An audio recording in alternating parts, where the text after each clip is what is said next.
सागर के रहिया धैले जाले हनुमान हो कि बीचावा में भेंट भैले।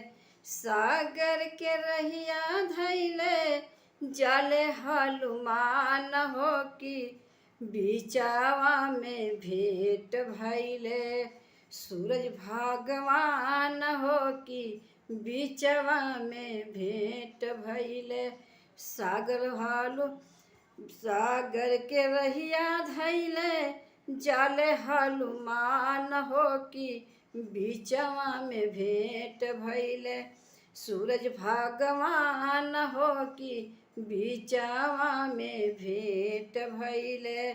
सूरज भगवान हो कि बीचवा में भेंट भैले। एतने पर पूछे लगले सुन हनुमान हो कि 12 बजे रतिया में कहाँ जालो हनुमान हो कि 12 बजे रतिया में कहाँ जाले भगवान हो कि 12 बजे रतिया में।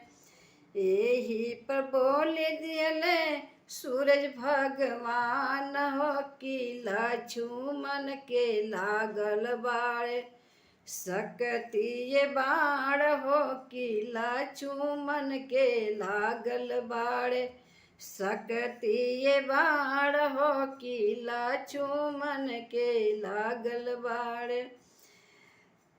सागर के रहिया धैले जाले हनुमान हो कि बीचवा में भेंट भैले।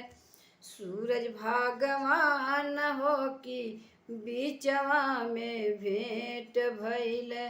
सूरज भगवान हो कि बीचवा में भेंट भैले। 12 बजे रतिया में कहाँ जाला हनुमान हो कि 12 बजे रतिया में कहाँ जालो भगवान हो कि 12 बजे रतिया में। हम होत जाइल पर्वत के ऊपर ले आए संजीवनी बूटी लक्ष्मण के पर बचाए भी हम प्राण हो कि 12 बजे रतिया में कहाँ जालो भगवान हो कि 12 बजे रतिया में कहाँ जालो हनुमान हो कि 12 बजे रतिया में। सागर के रहिया धैले जाले हनुमान हो बीचवा में भेंट भैले। सूरज भगवान हो कि बीचवा में भेंट भैले। सूरज भगवान हो कि बीचवा में भेंट भैले। सूरज भगवान हो कि बीचवा में भेंट भैले।